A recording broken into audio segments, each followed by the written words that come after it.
I arrived at my father's 65th birthday celebration at a lakeside restaurant in Portland, Oregon, balancing carefully on crutches as I made my way through the crowd of relatives.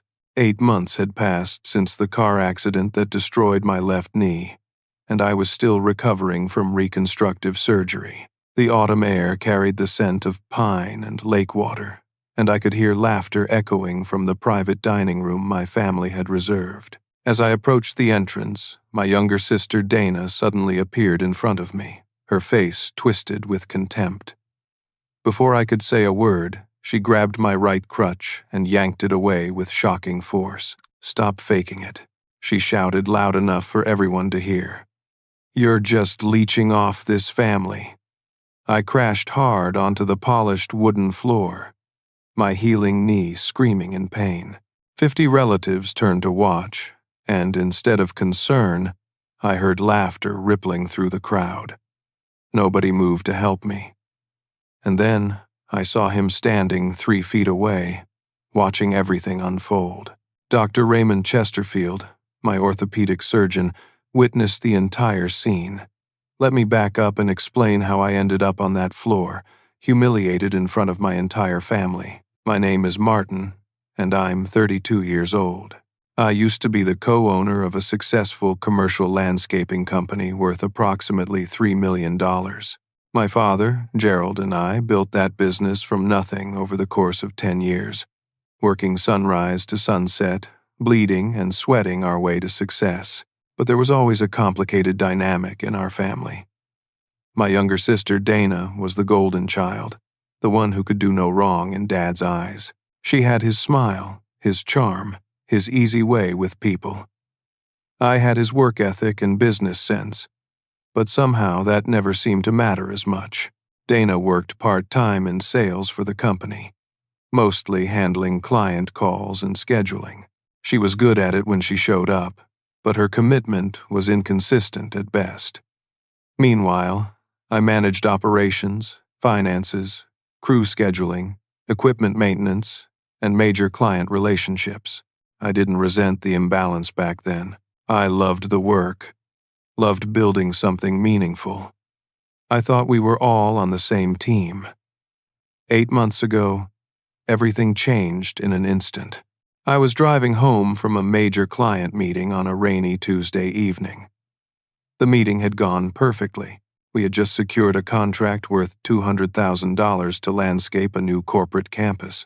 I was thinking about how to schedule the crews, mentally calculating equipment needs, when I entered an intersection on a green light. I never saw the pickup truck that ran the red light and slammed into the driver's side of my vehicle at 45 miles per hour. The impact was catastrophic. My truck spun twice before hitting a utility pole. When the paramedics cut me out of the wreckage 20 minutes later, my left knee had been crushed against the dashboard and door frame. The patella was shattered into multiple fragments. The anterior cruciate ligament was completely torn. The medial collateral ligament was ruptured. The meniscus was shredded. The cartilage that cushioned my knee joint was destroyed. The emergency room doctor who first examined me said I was lucky I didn't lose the leg entirely. They rushed me into surgery that night. The orthopedic team worked for 6 hours to stabilize the joint, insert pins and screws to hold the bone fragments together, and prevent further damage.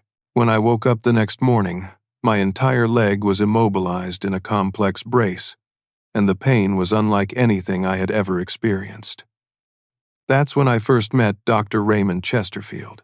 Dr. Chesterfield was one of the top orthopedic surgeons in the Pacific Northwest, known for saving professional athletes' careers after devastating injuries. He was in his mid-50s, with silver hair and steady hands, and he spoke with absolute clarity about what I was facing. He explained that my knee would require 2 additional reconstructive surgeries over the following months. The first would rebuild the ligaments using grafts from my own tissue. The second would address the cartilage damage using donor tissue and advanced reconstruction techniques. He told me the recovery would be long, painful, and would require unwavering dedication to physical therapy. He also told me that with hard work, I could eventually walk normally again, though I would never have the same knee I was born with. I underwent the second surgery 6 weeks after the accident, and the third surgery 4 months after that. Between surgeries and during recovery, I spent 5 days a week at physical therapy, working through exercises that left me exhausted and aching. But I showed up every single session because I wanted my life back. I wanted to return to the business I had built. I wanted to prove that this accident hadn't broken me. During those months of recovery, I couldn't perform the physical aspects of running a landscaping company. I couldn't walk job sites, operate equipment, or supervise crews in the field. But I did everything I could from home. I managed the finances, maintained client relationships through phone calls and video meetings, handled project planning and bidding, and coordinated with our crews remotely. I worked 6 to 8 hours a day from my laptop, doing everything that didn't require me to be on my feet. But Dana saw an opportunity in my absence. She started telling family members that I was milking my injury, that I was exaggerating the severity to collect insurance money and avoid real work. She said I was being lazy, that I was using the accident as an excuse to sit at home while everyone else carried the load. She planted seeds of doubt about whether I was really as hurt as I claimed. At first, I didn't take it seriously. I figured people would see through her nonsense. But Dana was persuasive, and she had Dad's ear. Gerald started making comments during our weekly business calls, little jabs about when I was planning to get back to real work. Suggestions that maybe I was being too cautious about my recovery. The comments stung, but I tried to focus on healing and proving myself through results. Our revenue stayed strong. Our clients were happy. The business continued to thrive even with me working remotely. Then, 2 months ago, everything shifted. Gerald called me on a Thursday afternoon and informed me, not asked me, that he was making Dana the co-manager of the company. He said she had been stepping up, taking on more responsibility, and deserved recognition for her efforts. He didn't consult me. He didn't discuss it. He just announced it as a fact. When I objected, when I pointed out that Dana had no experience managing operations, finances, or major projects, he accused me of being jealous and controlling. He said I needed to learn to delegate and trust other people. The promotion changed Dana immediately. She started making decisions without consulting me, overriding my recommendations and cutting me out of important conversations. When I tried to push back, she would call Dad and complain that I was being difficult, that I was trying to undermine her authority, and Gerald always took her side. My personal life was falling apart too. My wife, Sarah, who I had been married to for 4 years, left me 5 months into my recovery. She said she didn't sign up to be a nurse, that she couldn't handle being with someone broken, that watching me struggle was too depressing. She packed her things while I was at physical therapy one day and left a note on the kitchen counter. The note said she needed to prioritize her own happiness and that she hoped I understood. I came home to an empty closet and a broken marriage on top of everything else. I moved into a small apartment near the physical therapy center. It was a 1-bedroom place with cheap carpet and thin walls, but it was mine, and I didn't have to face anyone's disappointment or judgment there. I focused on recovery, on getting stronger, on preparing for the day when I could return to the business full-time and prove everyone wrong. Then came the invitation to Dad's 65th birthday party. I almost didn't go. I knew Dana would be there. I knew the whispers would follow me. But he was my father, and despite everything, I still loved him. I wanted to show up, to show everyone that I was healing, that I was still part of this family. Dr. Chesterfield had encouraged me to attend social events as part of my psychological recovery. He said isolation would only make things harder. So I went. I put on my best shirt, grabbed my crutches, and drove to that lakeside restaurant, hoping that maybe, just maybe, this could be a turning point. Maybe seeing me in person would remind Dad of who I really was. Maybe the family would see past Dana's lies. Instead, I ended up on the floor with my knee throbbing and my sister standing over me, holding my crutch like a trophy while relatives laughed at my humiliation. I looked up from the ground, trying to process what had just happened, when I saw my father pushing through the crowd. For a moment, I felt relief. Dad was coming to help. Dad would set this right, but Gerald didn't reach down to help me up. He stopped a few feet away, looked at me with cold eyes, and said words that shattered something deep inside me. Dana's right. I'm tired of watching you play the victim. As of today, I'm buying out your half of the business. You have 30 days to sign the papers, or I'll have the lawyers force you out. The room erupted in applause. Actual applause. Relatives I had known my entire life were clapping and nodding in approval, congratulating Gerald on his tough love, praising him for finally dealing with his entitled son. Someone shouted that it was about time. Someone else said I had been coasting for too long. I stayed on that floor, stunned, unable to process the betrayal. My father had just announced my exile from the company I had built, in front of 50 people, while I was literally on the ground, and they were celebrating it. That's when I realized the depth of what Dana had done. She hadn't just spread rumors. She had orchestrated a complete character assassination, turning my own family against me while I was at my most vulnerable. And Dad had been planning this for weeks, maybe months, waiting for the right moment to strike. I was still trying to get my bearings, still trying to figure out how to stand up without my crutch, when I felt a hand on my shoulder. Dr. Chesterfield knelt beside me, his face calm, but his eyes sharp with contained anger. He helped me to my feet with careful, professional movements, retrieved my crutch from Dana's loose grip, and made sure I was steady before he turned to face the crowd. "Excuse me," he said, his voice cutting through the noise with surgical precision. "My name is Dr. Raymond Chesterfield. I'm an orthopedic surgeon at Providence Portland Medical Center, and I've been treating Martin for the past 8 months." The laughter died immediately. People shifted uncomfortably. Donna's face went pale. Gerald's expression shifted from triumph to confusion. Dr. Chesterfield placed his hand on Dana's shoulder, not aggressively, but with unmistakable authority. She flinched under his touch. He looked directly at her and said, "What you just did was assault." Those 6 words landed like a bomb in the middle of the celebration. The room went absolutely silent.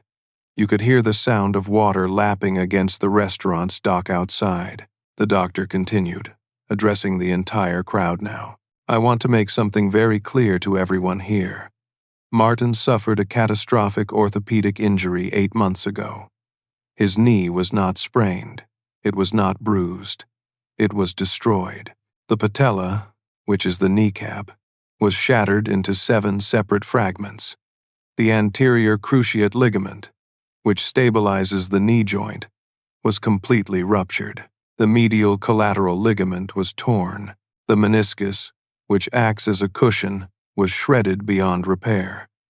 The articular cartilage, which allows smooth joint movement, was crushed. He pulled out his phone and held it up so people in the front could see. On the screen was an X-ray image, a horrifying picture of a knee that looked more like a jigsaw puzzle than a functional joint. This was Martin's knee immediately after the accident. What you're looking at is an injury that ends professional athletic careers. This is the kind of damage that requires multiple complex surgeries and often results in permanent disability. People started leaning in to see the image. I watched their faces change as they processed what they were seeing. Some looked shocked. Others looked guilty. A few still looked skeptical. "Martin has undergone 3 separate surgeries," Dr. Chesterfield continued. "The first was emergency stabilization to prevent further damage and save the leg. The second was ligament reconstruction using autograft tissue from his own hamstring. The third was cartilage reconstruction using donor tissue, a procedure that costs approximately $45,000 and is only performed by a handful of surgeons in this region. Between these surgeries, Martin has attended physical therapy 5 days a week, every single week, for 8 months. I have personally overseen his rehabilitation. His dedication has been exceptional. His progress has been remarkable. The doctor turned to look at Dana directly. Martin still has approximately 4 months of healing before he can walk without assistive devices. The fall you just caused, forcing him to land directly on his surgical knee, could have caused permanent damage. That impact could have torn the reconstructed ligaments. It could have displaced the healing cartilage graft. It could have fractured the healing bone. What you did could require another surgery, could set his recovery back 6 months, or could leave him with permanent complications. Dana's mouth opened and closed. No sound came out. She looked like she wanted to disappear into the floor. "I didn't know," she finally stammered. "I thought he was exaggerating. I was just joking around. I didn't know it was that serious." "You didn't know because you didn't ask," Dr. Chesterfield said simply. "You made assumptions. You spread accusations. You humiliated your brother, and you did it all without ever seeking the truth." Gerald stepped forward, his face red. "Now wait just a minute. I appreciate you being here, doctor, but this is a family matter. Dana might have been a little rough, but she was just trying to help Martin stop babying himself. Sometimes people need tough love to push through their excuses." "Excuses." Dr. Chesterfield's tone remained calm, but there was steel underneath. "Mr. Sullivan, your son has no excuses. He has a legitimate, severe, documented medical condition. What he has is a destroyed knee joint that 3 surgical teams have worked to rebuild. What he doesn't have is support from his family." The doctor looked around the room.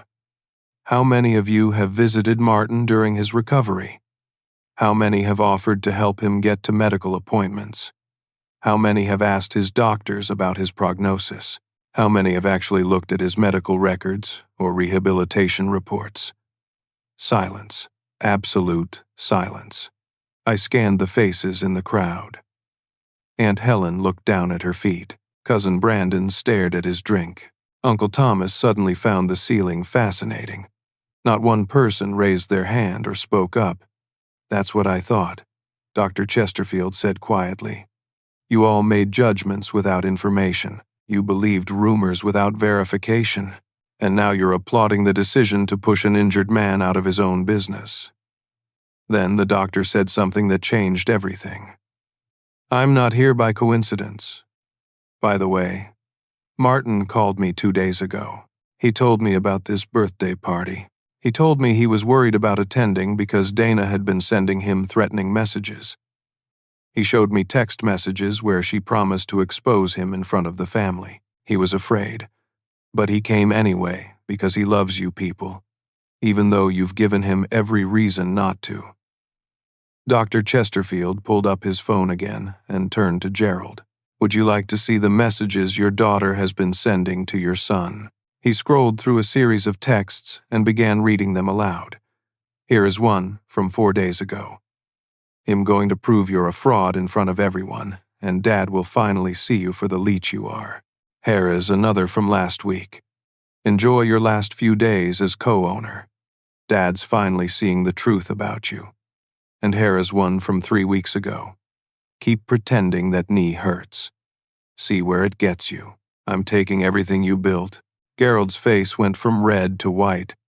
He reached for the phone, but Dr. Chesterfield pulled it back. "These messages constitute harassment and threats. They show premeditation. What happened here tonight wasn't a joke or an accident. It was a planned attack." Dana started crying. "Dad, I can explain. I was just upset. I didn't mean those things. I was frustrated because Martin got to stay home while I had to handle everything at the office. Handle everything. I finally found my voice. It came out rougher than I intended, 8 months of suppressed anger and hurt breaking through. Dana, I've been working from home 6 to 8 hours a day. I've been managing accounts, maintaining client relationships, handling bids, and project planning. I've been doing everything that doesn't require me to be on site. What exactly have you been handling? She didn't answer. She just cried harder. Some relatives started moving toward the exits, clearly uncomfortable with how the celebration had turned into a confrontation. Others stayed, watching like this was dinner theater. Gerald looked genuinely shaken for the first time. He stared at his daughter, then at me, then at Dr. Chesterfield. I didn't know about the texts, he said quietly. Dana told me Martin was refusing to contribute, that he was being difficult about sharing information and authority. She lied. I said flatly, I have documentation of every hour I've worked, every client call I've made, every financial decision I've handled. I can prove everything I've been doing. Can she prove what she's been doing? The question hung in the air. Dana's crying intensified. Gerald looked lost, like the ground had shifted beneath him and he didn't know where to stand anymore. Dr. Chesterfield helped me to a nearby chair. I think Martin needs to sit down. That fall needs to be assessed. I'm going to examine his knee to make sure no immediate damage was done. And then I think this family needs to have some very honest conversations about what's really been happening. As I sat down, my Aunt Helen finally moved. She came over and knelt beside my chair. Martin, I'm so sorry, she said, tears in her eyes. I believed Dana's stories. I should have called you. I should have asked. I'm so sorry. Cousin Brandon, who was a physical therapist himself, came over too. Can I look at your knee? He asked. When I nodded, he gently examined the joint, checking for swelling and instability. His face grew serious. There's already significant swelling from the impact. You need ice immediately. This could be a real problem. Watching Brandon and Dr. Chesterfield work together to assess my knee, seeing Aunt Helen's genuine remorse, I felt something crack inside me. Not in a bad way, in a necessary way, like pressure releasing from a wound. For 8 months, I had been fighting alone, trying to prove myself to people who had already decided I was guilty. And now, finally, someone was standing up for me. Multiple someones. But I also knew this wasn't over.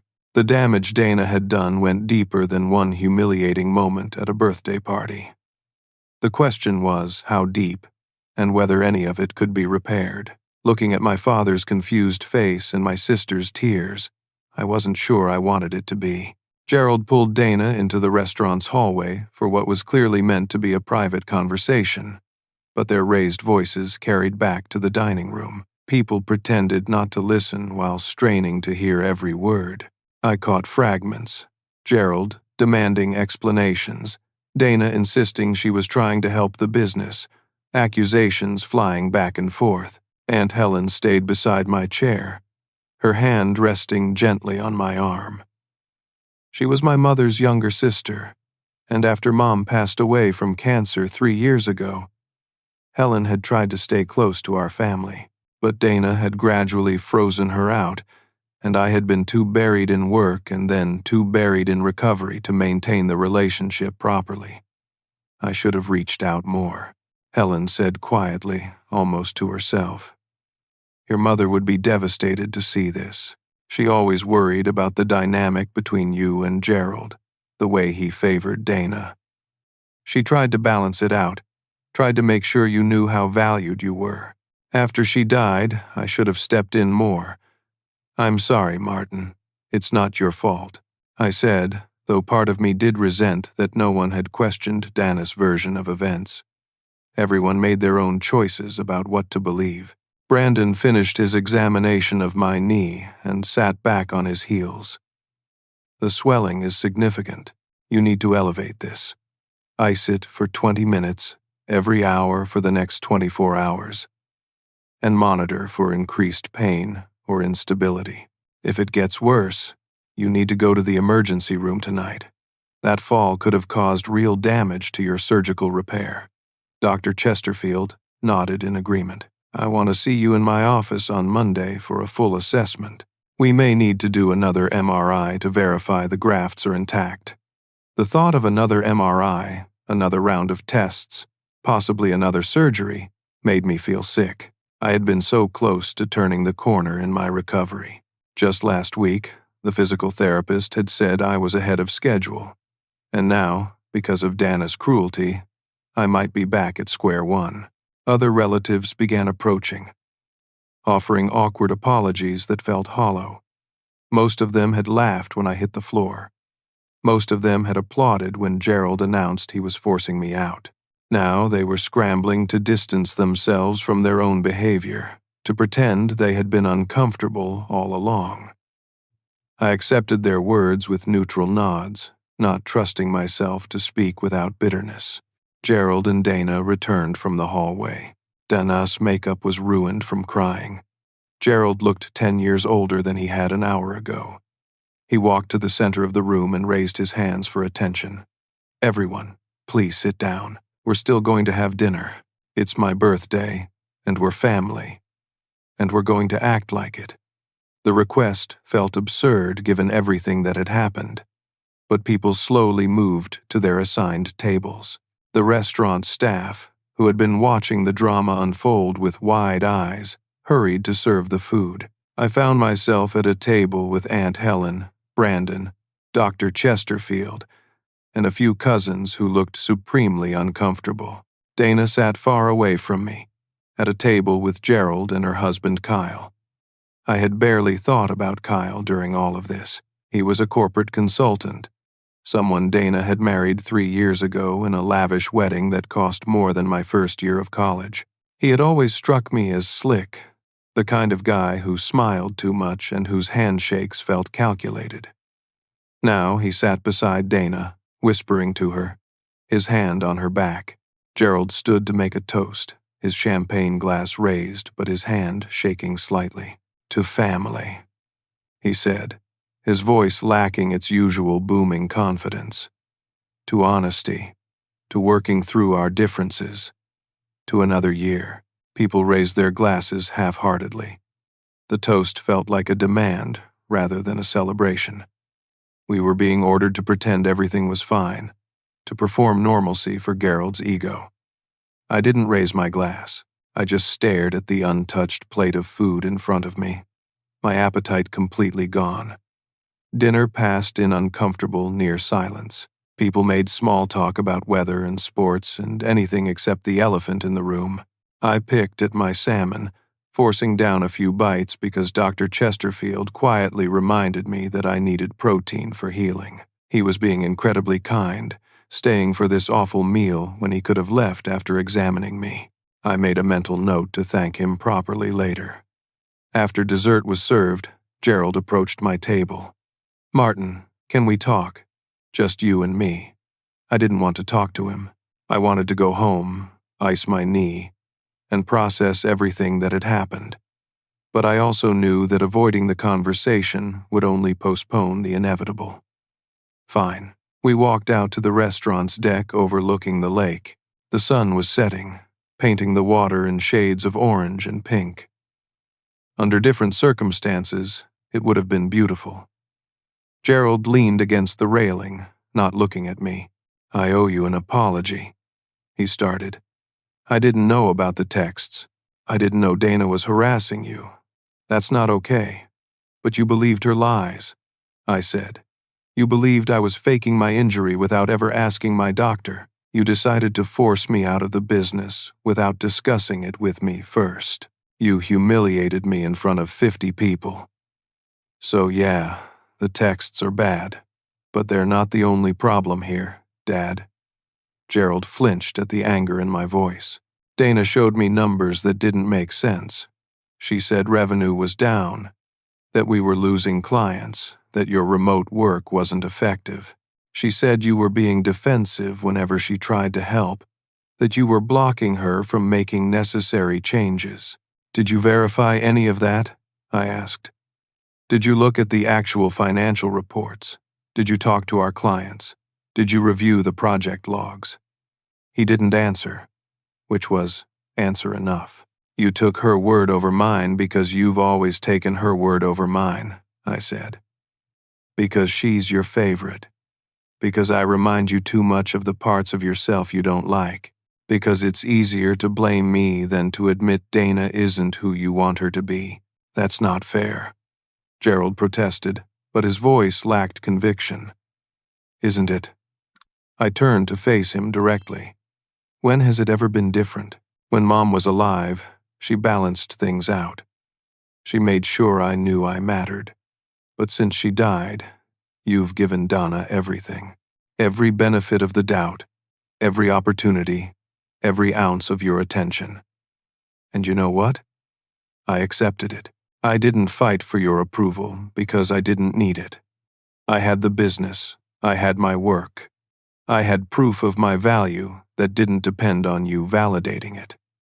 But apparently, that wasn't enough. You still found a way to take it from me. Gerald's jaw tightened. For a moment, I thought he might yell, might defend himself with the anger I knew he was capable of. Instead, he sagged against the railing like something inside him had deflated. The business is in trouble, he said quietly. Those 5 words stopped me cold. What? The business is in trouble. Serious trouble. Gerald rubbed his face with both hands. Dana has been mismanaging things worse than I realized.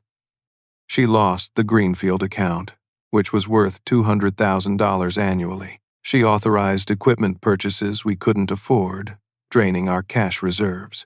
She's been giving friends discounts without documenting them properly. And yesterday, I got a call from our accountant. There are irregularities in the books, checks written and signed with your signature, but you didn't sign them. My blood went cold. What are you talking about? The accountant thinks Dana has been forging your signature on checks and credit applications. We're approximately $400,000 in debt that I didn't know about, and 3 clients are threatening to sue us for incomplete or substandard work on projects Dana supervised. I couldn't breathe. $400,000. Forgery. Lawsuits. The company my mother and father and I had built, the company I had poured a decade of my life into, was being destroyed. And I had been sitting at home recovering from surgery, completely unaware. When did you find this out? I asked. The accountant's report arrived yesterday. I was still processing it when Dana suggested the buyout.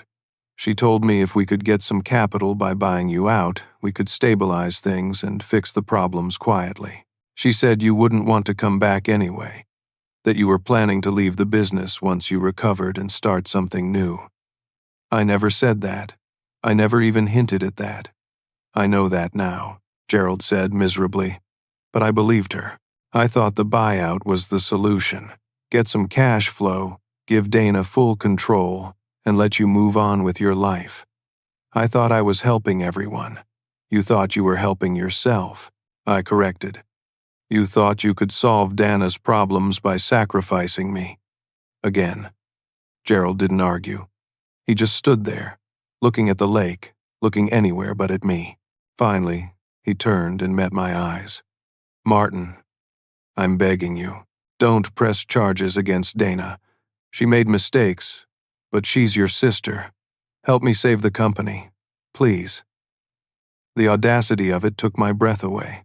He had just tried to force me out, had humiliated me in front of the entire family, had enabled Donna's harassment and fraud, and now he was begging me to save them both. Part of me wanted to laugh at the absurdity. Part of me wanted to walk away and let them drown in the mess they had created.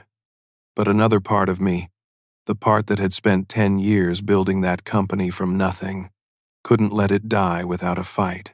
Not because Gerald deserved my help, not because Dana deserved mercy, but because that business represented my mother's legacy as much as anyone's. She had supported Dad through the early years, had believed in the vision, had sacrificed so much to make it work. Letting it collapse felt like letting her down. I need to see everything, I said finally. Every financial record, every contract, every piece of documentation. I need complete access to all accounts and files, and am not making any promises about what it'll do until I understand the full scope of the damage. Gerald nodded quickly, desperately. Yes, of course. Anything you need. Thank you, Martin. Thank you. Don't thank me yet, I said. This might not be fixable, and if it is fixable, it's going to cost Dana more than she's willing to pay. I left him standing on that deck and returned to the dining room. Most people had already left, eager to escape the tension. Dr. Chesterfield was waiting by my table with my crutch. Aunt Helen and Brandon stood nearby, ready to go. The doctor asked gently, "You need to get home and take care of that knee." "Yeah," I said. "I'm ready." As we walked out of the restaurant, I looked back one last time. Through the window, I could see Dana sitting alone at a table, her head in her hands. Gerald was still on the deck, staring at nothing. The birthday cake sat untouched on the dessert table. 65 candles never lit. Some celebrations, I thought, deserved to fail. The next 3 days passed in a blur of spreadsheets, phone calls, and growing horror as I uncovered the full extent of the damage Dana had inflicted on our business. Gerald gave me complete access to everything, and I worked from my apartment, going through years of financial records with our accountant, a patient woman named Carol, who had been with us since the beginning. Carol arrived at my apartment on Sunday morning with 3 large boxes of files. I flagged everything that concerned me, she explained, setting the boxes on my small dining table. "But Martin, I need to tell you something. I tried to warn your father about irregularities months ago. He told me not to worry about it, that Dana was just learning the systems and making beginner mistakes. I should have pushed harder. I should have insisted on investigating." "I'm sorry. You tried to warn him," I said. "That's more than most people did." We spent the entire day reviewing documents. The picture that emerged was worse than Gerald had described. Dana hadn't just mismanaged the business. She had actively looted it.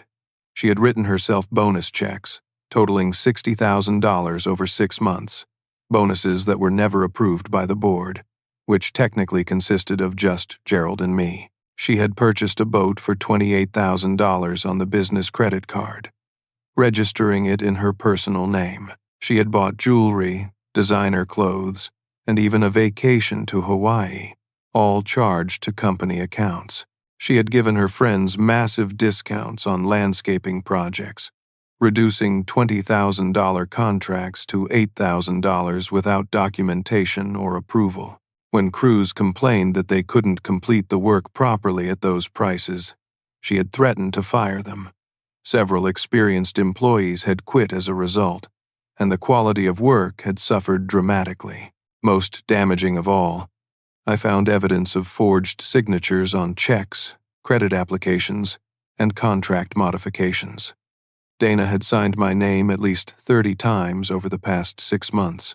Some of the signatures were surprisingly good forgeries. Others were laughably bad.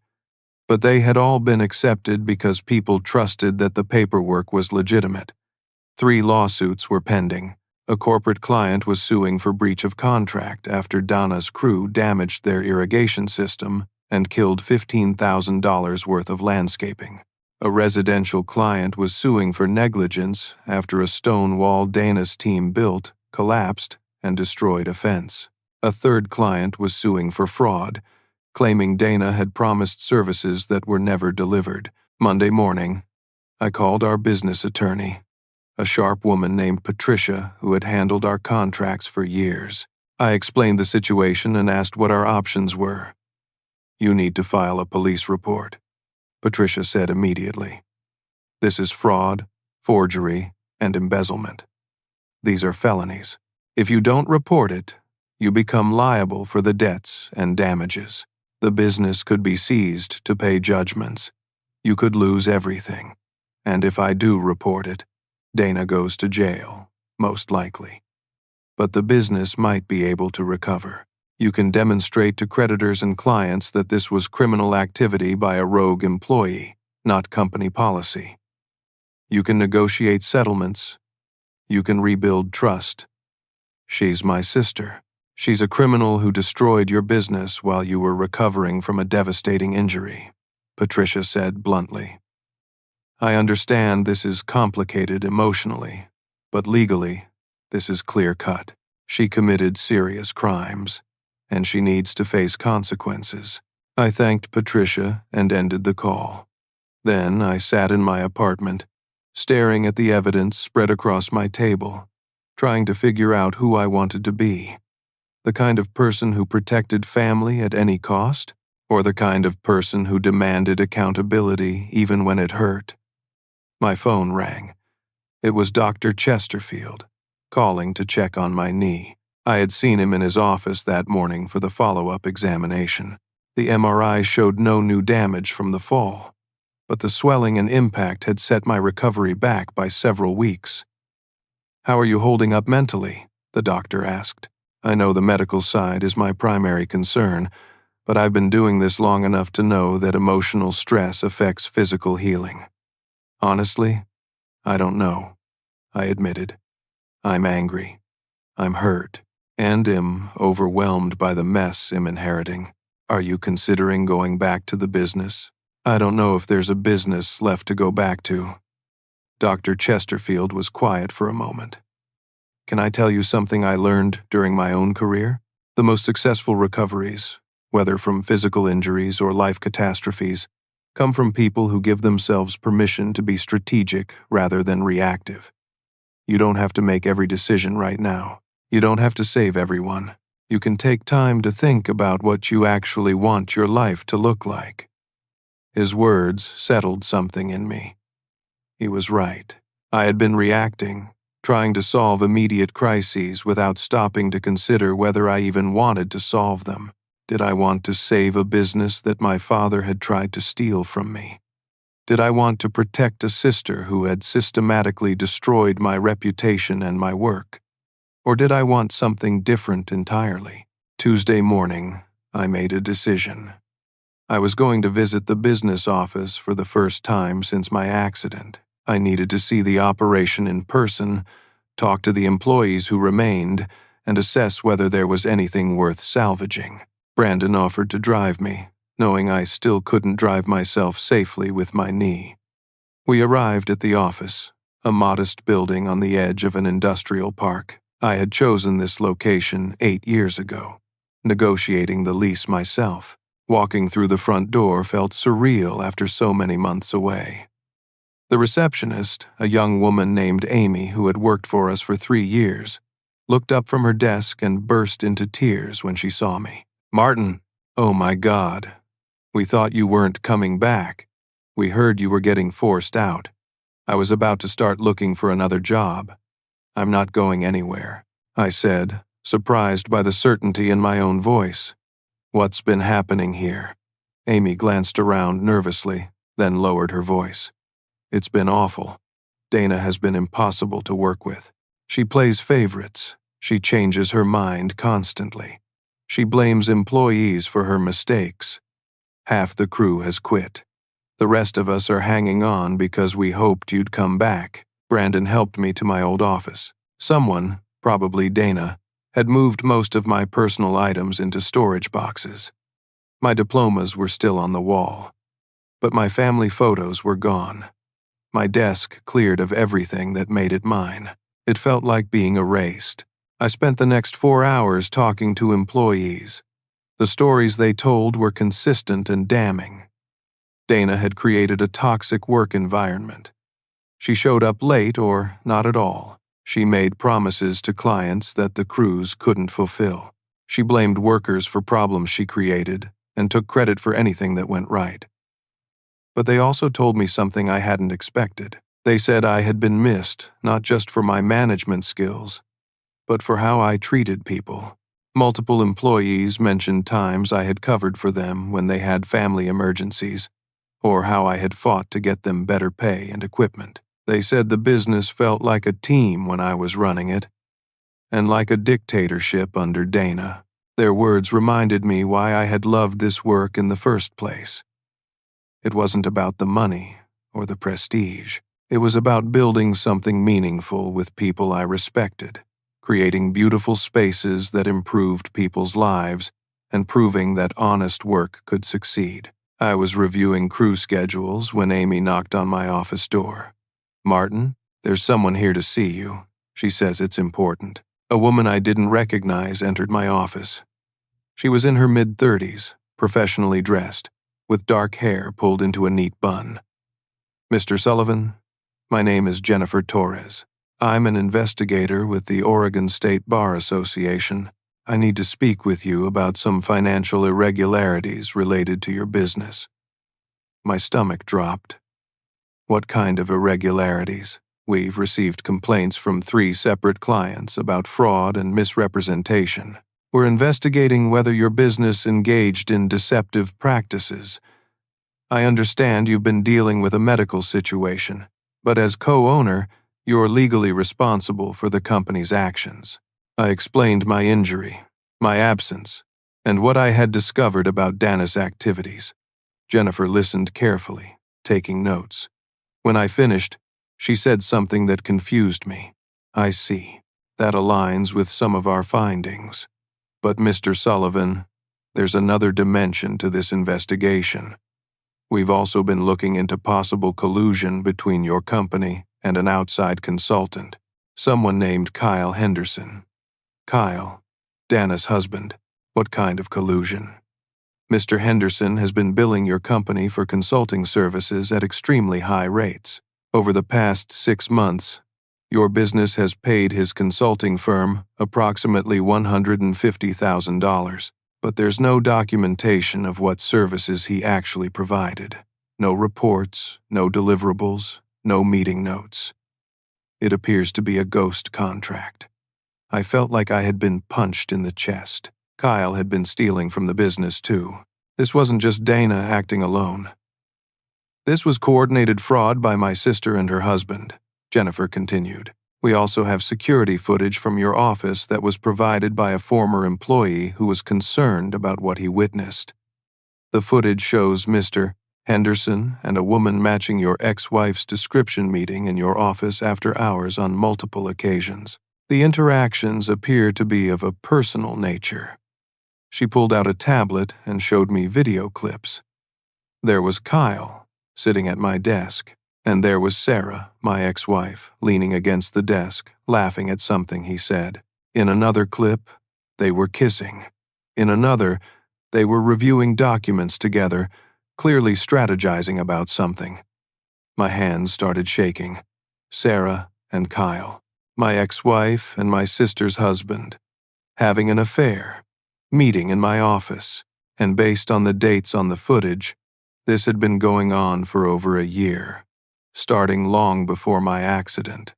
"We believe," Jennifer said carefully, "that there may have been a coordinated effort to push you out of the business and transfer control to Miss Sullivan and Mr. Henderson. Several text messages we've recovered suggest they were planning to restructure the company with Mr. Henderson as an official partner. Your accident may have accelerated their timeline." I couldn't speak. I couldn't process what I was hearing. The betrayal wasn't just from Dana. It was from Sarah, too, and it had been planned long before I was lying in a hospital bed with a shattered knee. "Mr. Sullivan, I need to ask you directly. Did you authorize any of the financial transactions I've described? Did you agree to Mr. Henderson's consulting contract?" "No," I managed to say. "I had no idea about any of this." "Then you're a victim of fraud, not a perpetrator. He'll be recommending to the Bar Association that the investigation focus on Miss Sullivan and Mr. Henderson. But I strongly suggest you contact law enforcement and an attorney immediately. What these people did to you is criminal." After Jennifer left, I sat alone in my office, trying to make sense of the wreckage of my life. My sister had betrayed me. My father had enabled her. My ex-wife had been part of a conspiracy to steal my business. And Kyle, who had sat across from me at dozens of family dinners, who had shaken my hand and called me brother, had orchestrated the whole thing. They hadn't just stolen money. They had stolen my trust, my sense of safety, my belief that family meant something. And they had done it while I was at my most vulnerable, while I was fighting just to walk again. Brandon found me an hour later, still sitting in shock. "Martin, you okay, man? You look like you've seen a ghost." "Worse," I said. "I've seen the truth." I called Gerald that evening and told him we needed to have a family meeting immediately. I wanted everyone present: Gerald, Dana, and Kyle. I also invited Aunt Helen, Brandon, and Patricia, my attorney. Gerald tried to argue that we should keep this private, just immediate family, but I refused. I was done with private conversations that let people dodge accountability. We met at Gerald's house the following evening. It was a large craftsman-style home that my mother had loved, filled with her touches and choices. Being there without her felt wrong, like attending a funeral in a place that should have been celebrating life. Everyone gathered in the living room. Dana and Kyle sat together on one couch, holding hands. Dana's eyes were red from crying. Kyle looked nervous but tried to maintain a confident demeanor. Gerald sat in his recliner, aged and diminished. Aunt Helen and Brandon sat near me, a silent show of support. Patricia sat with her briefcase open, legal documents visible. I stood at the front of the room, leaning on my crutch, and began laying out everything I had discovered. I presented the financial records showing Dana's theft and fraud. I showed the forged signatures. I explained the pending lawsuits and the ghost consulting contract with Kyle. I played portions of the security footage showing Kyle and Sarah's affair and their office meetings. Donna's crying intensified with each revelation. Kyle's confident facade crumbled. Gerald just sat there, staring at the evidence, his face gray. When I finished, the room was silent, except for Dana's sobs. Then Kyle spoke, and his voice had an edge I had never heard before. "So what? You're going to destroy your sister's life over some business mistakes? You're going to ruin her because she was trying to step up while you sat at home feeling sorry for yourself."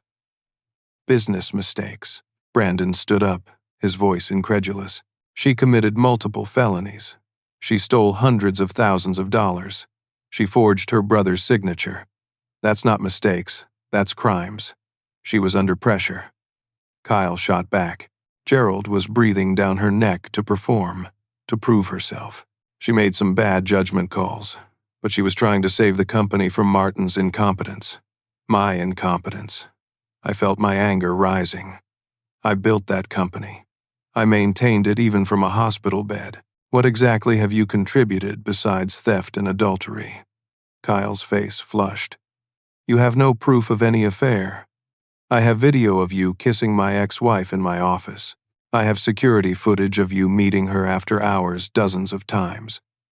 I have financial records of you billing ghost consulting services. What I don't have is any evidence that you've ever done a single honest day's work in your life." Dana suddenly stood up, her hands shaking. "Stop it. Both of you. Stop it." She turned to me, her face blotchy and desperate. "Martin, I'm sorry. I'm so sorry. I made terrible choices. I was jealous of you. And Kyle convinced me that I deserved more, that I was being held back. He said we could build something better if we just pushed you out. I know it was wrong. I know I hurt you. But please, please don't press charges. Please don't destroy my life." "What about my life?" I asked quietly. "Did you think about that when you were forging my signature? When you were telling the family I was faking my injury? When you ripped my crutch away and humiliated me at Dad's birthday?" She had no answer. She just stood there, crying. Gerald finally spoke. "Martin, what do you want? What will it take to make this right?" "I don't know if it can be made right," I said honestly. "The damage is extensive. The trust is destroyed. The business is drowning in debt. And I'm not sure I want to save any of you from the consequences of your own choices. So you're going to press charges, send your sister to prison. Gerald's voice broke. That's what Patricia recommends. That's what the evidence supports. Dana committed felonies. Kyle committed felonies. They need to face legal consequences. Martin, please. Dana moved toward me, hands outstretched. I'll do anything. I'll pay everything back. I'll resign from the company. I'll go to therapy. I'll make it right. Just please don't send me to jail. Then she said something that changed everything. I'm pregnant. The room went absolutely silent. Everyone stared at Dana. Her hands moved protectively to her stomach. I'm 8 weeks pregnant with Kyle's baby. I just found out 3 days ago. Kyle doesn't know yet because everything has been so crazy. If you press charges, if I go to prison, I'll lose my baby. They don't let you keep babies in prison. Please, Martin, please. I know I don't deserve mercy, but the baby doesn't deserve to be punished for my mistakes. I looked at Kyle, whose face had gone completely white. He clearly hadn't known about the pregnancy. His expression shifted rapidly from shock to fear to calculation. I could almost see him running through scenarios, trying to figure out how this changed his position. Gerald stood up, his hands shaking. Martin, you can't send a pregnant woman to prison. You can't do that to your niece or nephew. Please, there has to be another way. Aunt Helen touched my arm gently. Martin, take your time. This is a big development. You don't have to decide right now. Patricia leaned over and whispered.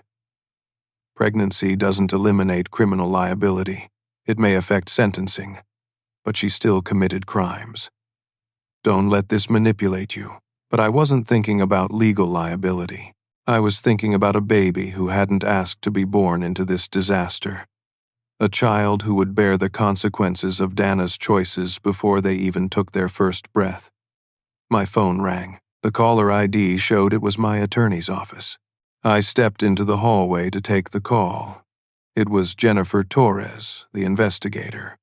Mr. Sullivan, I wanted to update you on our investigation. We've discovered additional evidence. Kyle Henderson has been systematically draining your business accounts. We have records of unauthorized transfers totaling over $200,000 to offshore accounts in his name. We also have evidence that he's been planning to leave the country. He purchased a one-way ticket to Costa Rica, departing this Friday. I looked back into the living room where Kyle sat next to Dana, his hand now resting on her stomach in a protective gesture that suddenly looked theatrical. He was playing the concerned father-to-be, but he had been planning to abandon Dana and disappear with stolen money in 2 days. There's more, Jennifer continued. We found communications between Kyle and your ex-wife, Sarah. They were planning to meet in Costa Rica and start a new life together using money stolen from your business. Dana was never part of their plan. She was just a useful tool. I ended the call and walked back into the living room. Everyone looked at me expectantly. Kyle tried to smile, tried to project concerned solidarity with his pregnant wife. But I saw him clearly now. He was a con artist who had manipulated my sister, stolen from my family, betrayed his marriage, and was planning to leave Dana holding the bag for everything. Kyle, I said calmly, tell Dana about the plane ticket. His smile froze. What plane ticket? The one-way ticket to Costa Rica you purchased for this Friday. The ticket that's just for you. Tell her about the $200,000 you transferred to offshore accounts. Tell her about the plan you made with Sarah to start over in Central America. Tell your pregnant wife the truth. Dana turned to look at Kyle, her face confused. What is he talking about? Kyle stood up quickly. Hez lying. Hez trying to turn you against me. I haven't purchased any ticket. I haven't stolen any money. This is a desperate attempt to divide us. I have the evidence, I said. Investigators found your communications with Sarah, found the wire transfers, found the travel booking. You've been planning to abandon Dana for months. She was never your partner. She was your patsy. You're insane, Kyle said, backing toward the door. Dana, let's go. We don't have to listen to this. But Dana wasn't moving. She was staring at Kyle with dawning horror. Is it true? Kyle, look at me. Is it true? He didn't answer. He just kept moving toward the door. Kyle, answer me. Donna's voice rose to a scream. Are you leaving me? Have you been planning this with Sarah? Gerald stood up. Kyle, if you walk out that door without answering, I'm calling the police right now. Kyle looked around the room, saw he was trapped, and his whole demeanor changed. The mask dropped. The concerned husband vanished, replaced by cold contempt. Of course it's true. Did you really think I loved you, Dana? You're weak.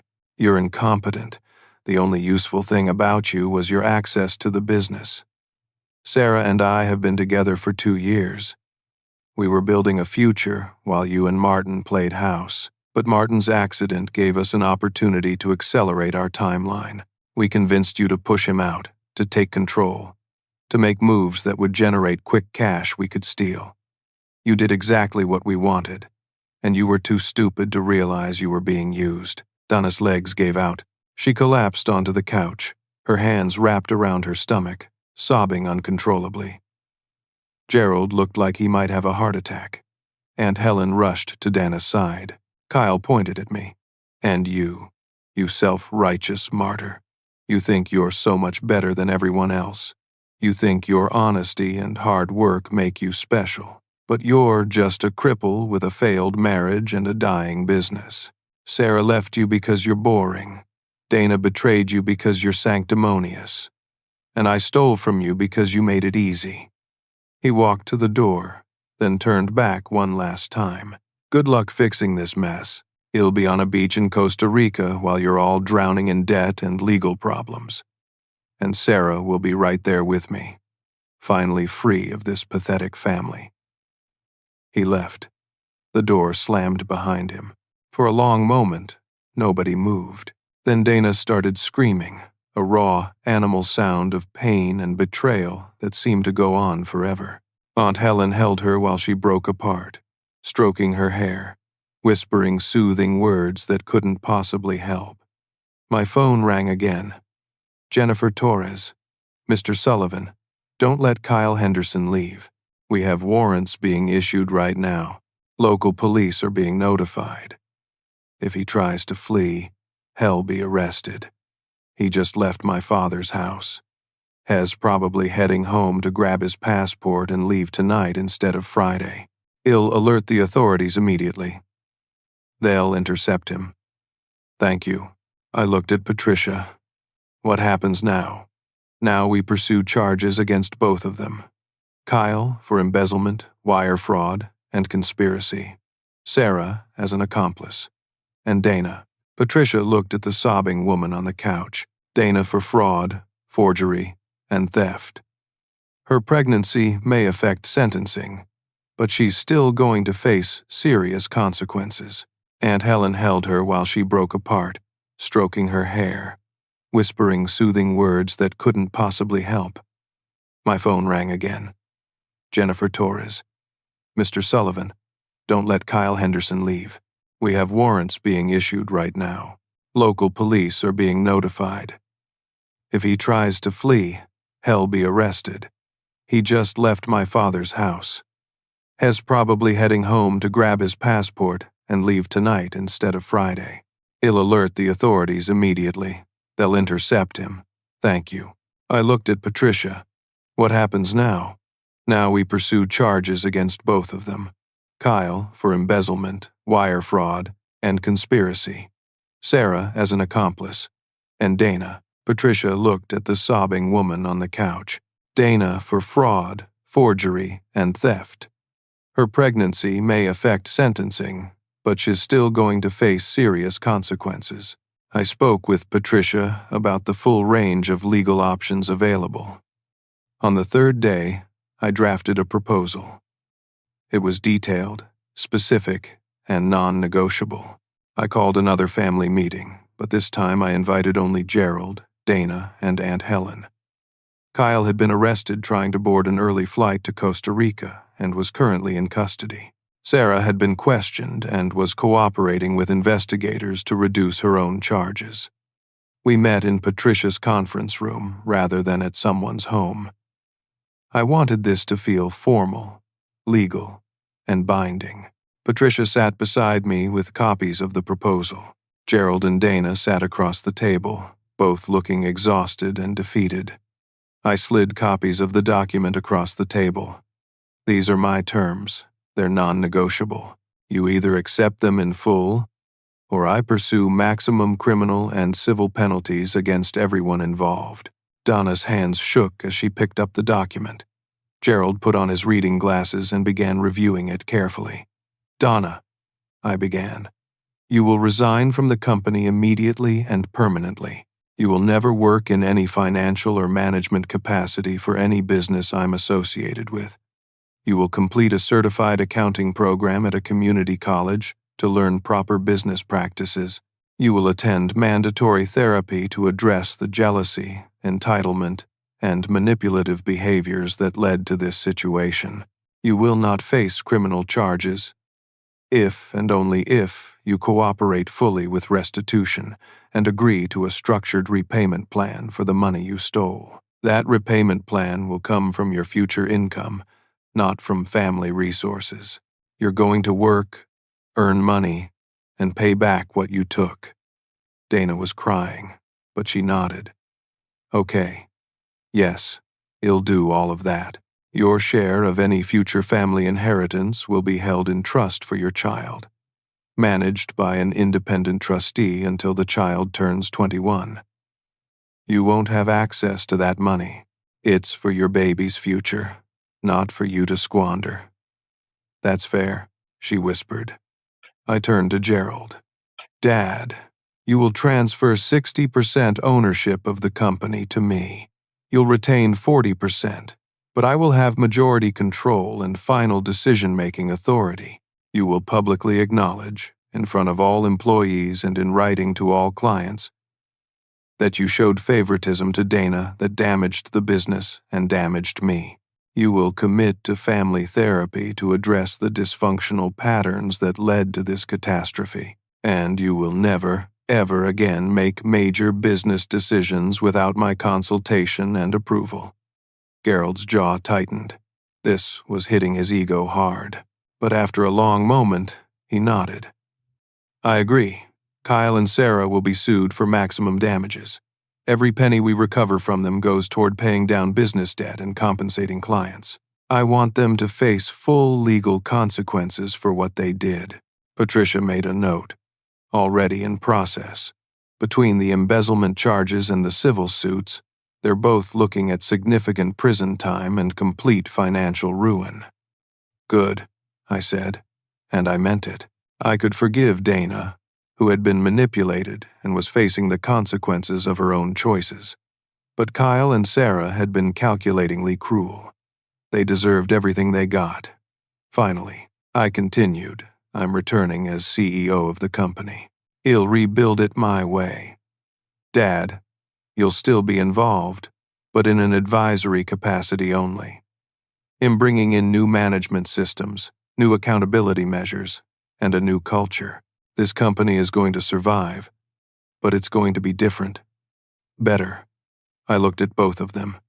These terms give you both a chance to make things right without destroying your lives completely. Dana, you get to avoid prison, to raise your child, and to eventually rebuild your reputation through consistent good behavior. Dad, you get to stay involved in the business and hopefully repair your relationship with your family. But make no mistake, this is mercy, not weakness.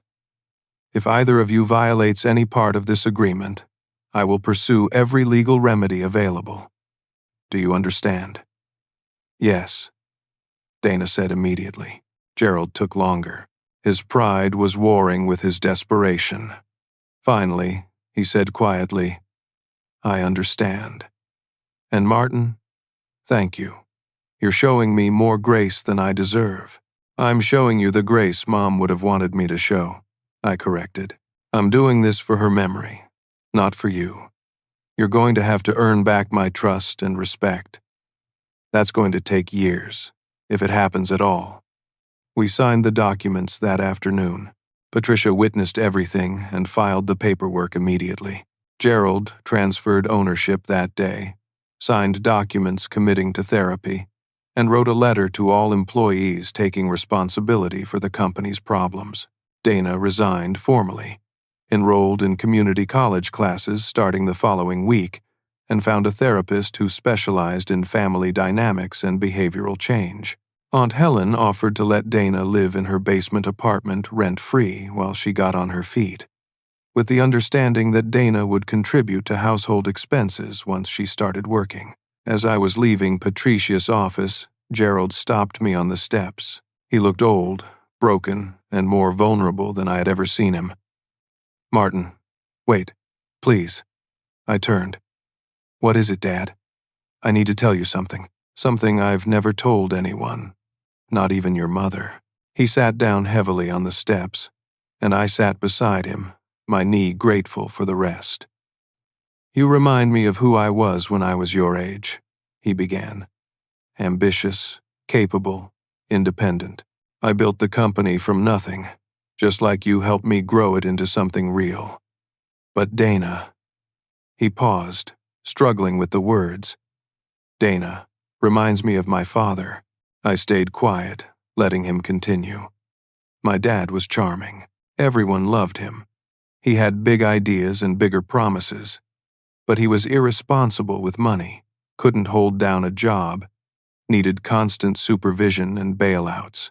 My mother spent her whole life cleaning up his messes and pretending everything was fine. I resented him for it.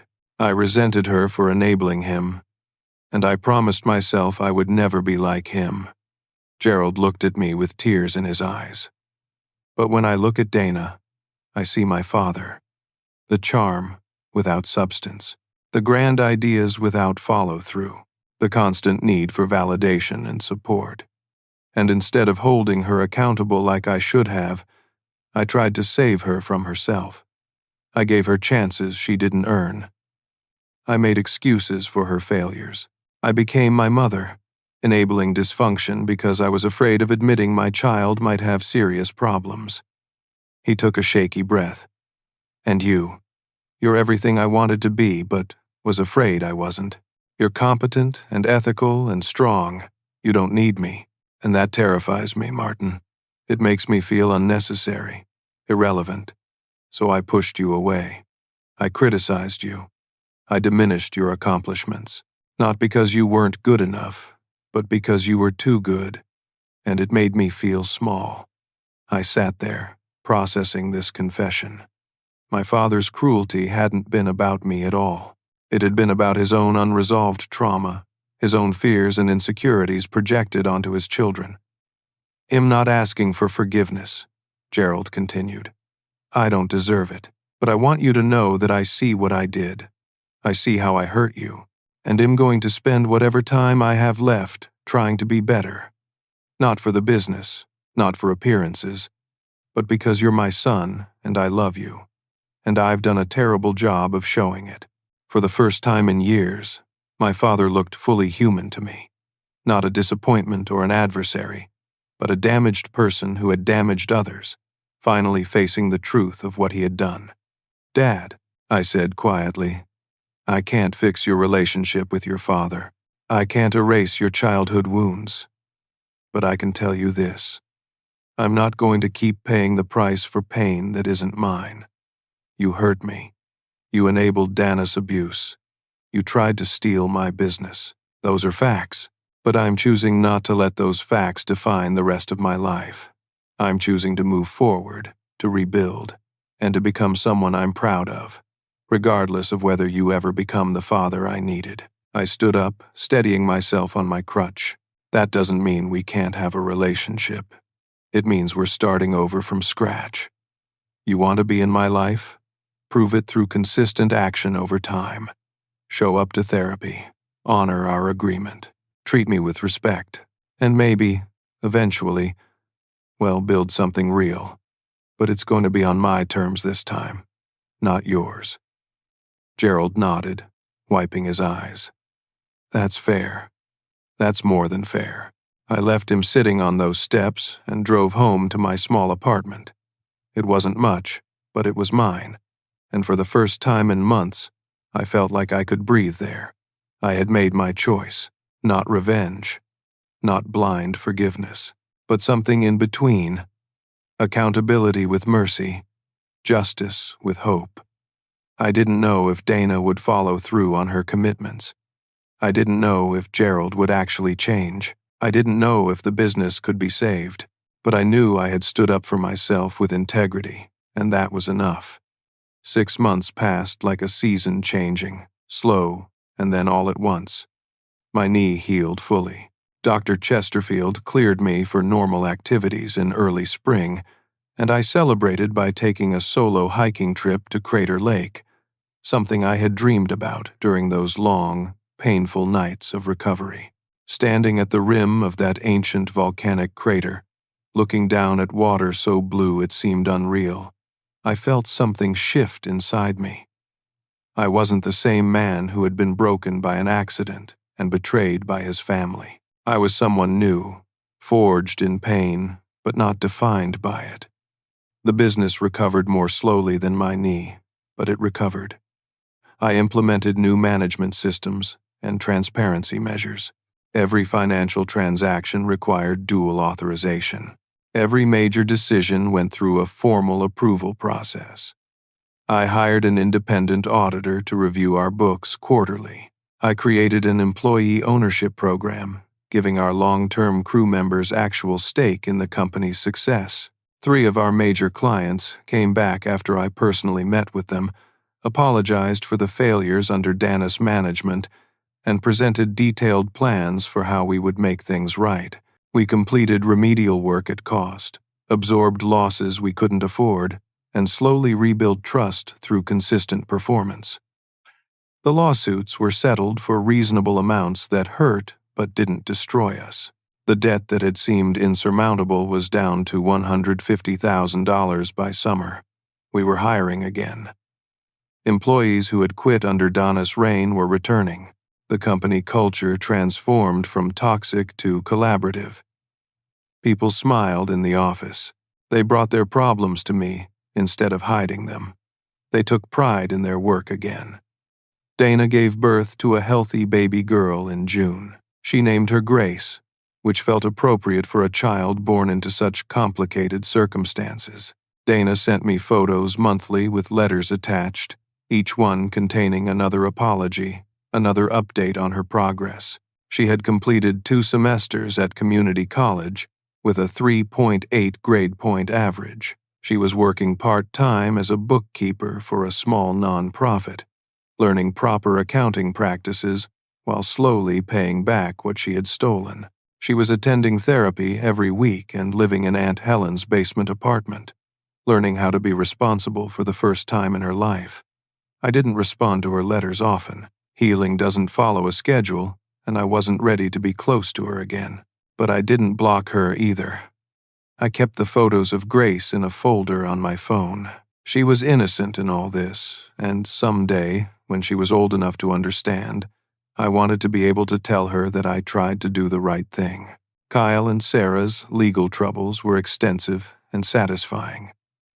Kyle was sentenced to 5 years in federal prison for wire fraud and embezzlement. Sarah received 3 years as an accomplice. The civil suits recovered $120,000 between them, money that went directly toward paying down business debt and compensating clients they had harmed. They had tried to destroy me while I was vulnerable, and instead, they destroyed themselves. Gerald surprised me. He actually followed through on his commitments. He sold his large house and moved into a modest condo, using the proceeds to invest back in the company. He attended therapy every week, sometimes alone and sometimes in family sessions with Dana. He came to the office 3 days a week, but only in an advisory role, and he never once overstepped the boundaries we had established. He had dinner with me once a month, awkward but genuine attempts to rebuild something from ruins. At one of those dinners, about 4 months into the new arrangement, Gerald told me something that stuck with me. I'm learning in therapy that I spent my whole life trying to prove I wasn't my father by being exactly like my mother. I avoided his irresponsibility by becoming an enabler. I dodged one dysfunction and fell right into another. And it took almost losing everything to see the pattern. He looked at me across the table at the small diner we had started meeting at. Nothing fancy, just honest food and quiet conversation. You broke that pattern, Martin. You refused to enable Dana. You demanded accountability. You chose a different path than the one I modeled for you. I'm proud of you for that, even though it means facing how badly I failed you. Those words mattered more than I expected them to, not because they fixed everything, but because they were real. I started dating again in the spring. Her name was Claire, and I met her at physical therapy of all places. She was recovering from a rock climbing accident that had broken her ankle in 3 places. We bonded over the shared experience of fighting to regain mobility, the frustration of physical limitations, and the strange intimacy of vulnerability. Claire was patient and kind. She saw me as I was now, not as who I had been before the accident or who I might have been without the betrayal. She listened to my story without judgment, and she shared her own struggles with grace. We took things slowly, both of us cautious after being hurt, but slowly felt right. On a warm evening in July, Claire and I were walking along the Willamette River. My gait completely normal now, no crutches or limping. When she asked me what I had learned from everything that had happened, I learned that strength isn't about being unbreakable, I said. It's about how you rebuild after you shatter. I spent months thinking I was weak because I needed crutches, because I couldn't work physically, because my marriage failed and my family betrayed me. But real weakness would have been giving up. Real weakness would have been letting bitterness destroy who I am.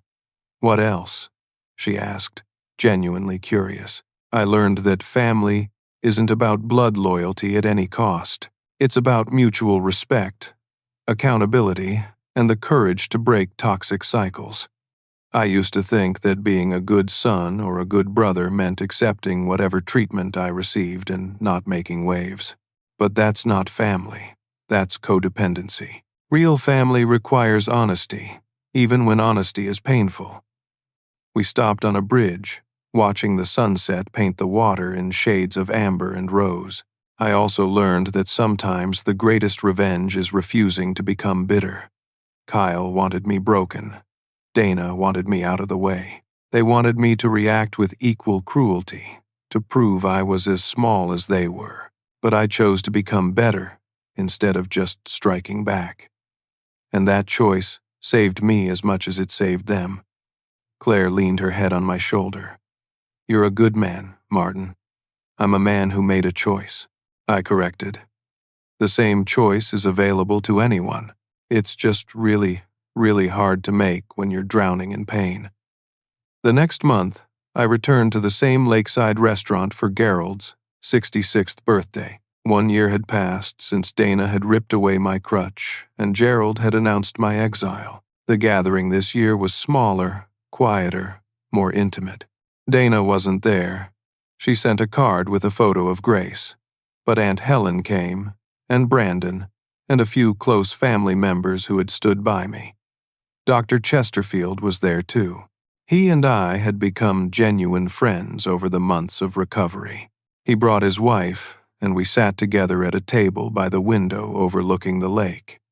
Gerald gave a toast, his voice steady but emotional. A year ago, I stood in this room and did something unforgivable. I betrayed my son when he needed me most. I chose favoritism over fairness, and I nearly destroyed everything that mattered. Martin had every right to walk away from all of us. Instead, he showed us mercy without weakness, justice without cruelty. He taught me that accountability and love aren't opposites, they're partners. Son, Thank you for saving us from ourselves.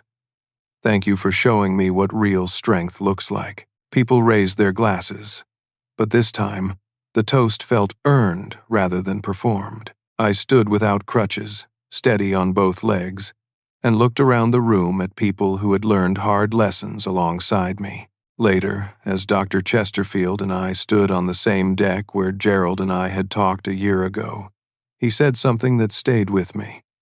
"You know what I admire most about how you handled this? You could have pursued maximum vengeance. You could have destroyed Dana and Gerald completely. The law would have supported you. But you chose a harder path.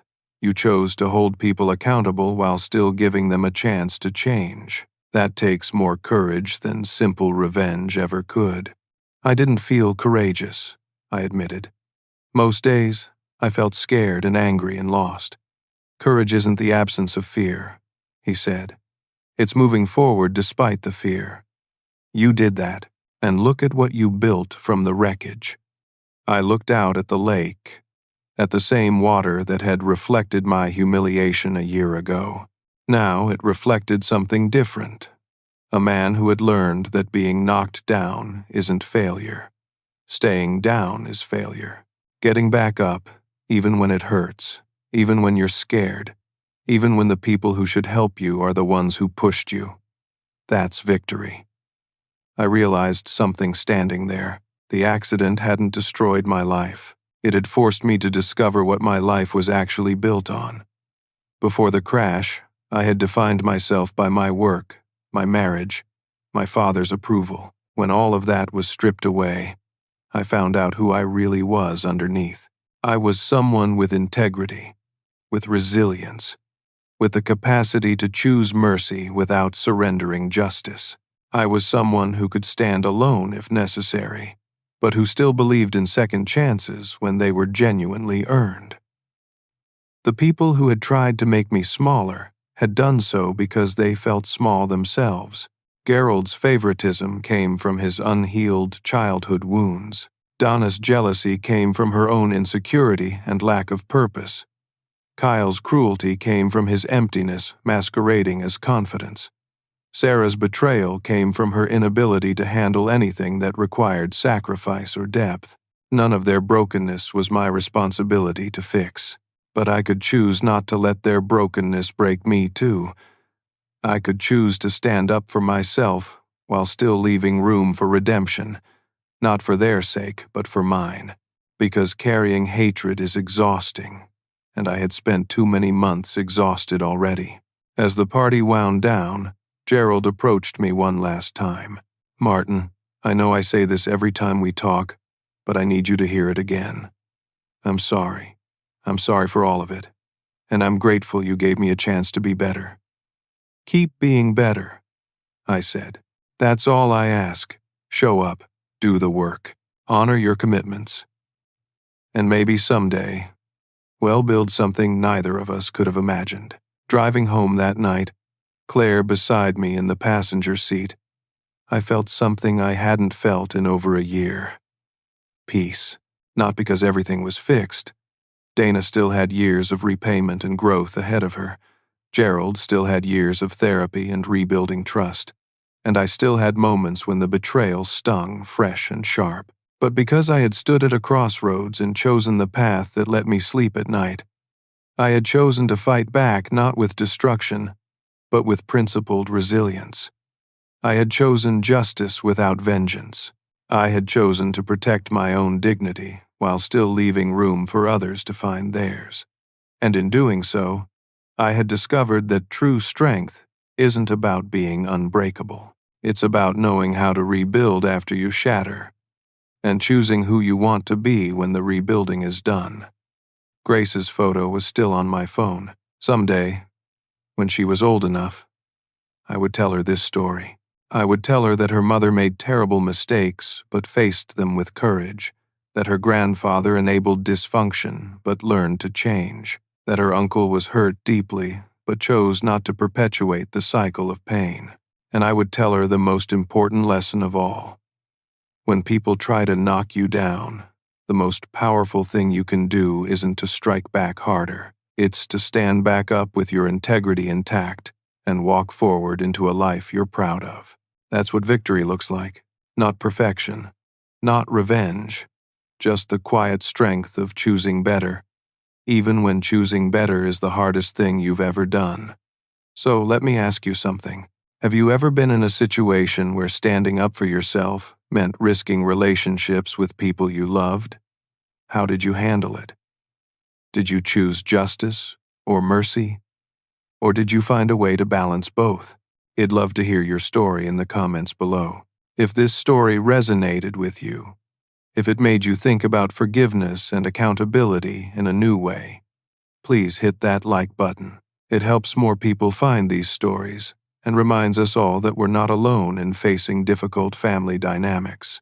And if you want to hear more stories about real people facing real challenges with courage and grace, please subscribe to this channel. Every week, we share stories that remind us of our shared humanity and the strength we all have inside us, even when we can't see it ourselves. Finally, if you know someone who needs to hear this message, someone who's struggling with betrayal or fighting to rebuild their life after it's fallen apart, please share this video with them. Sometimes the most powerful thing we can do is remind each other that healing is possible, that justice and mercy can coexist, and that standing up for yourself doesn't make you selfish. It makes you strong. Thank you for listening to my story. I hope it leaves you with a sense of peace, a reminder that you deserve respect and dignity, and the courage to demand both without apology. Take care of yourselves out there. You're stronger than you know, and you deserve people in your life who see that strength and honor it.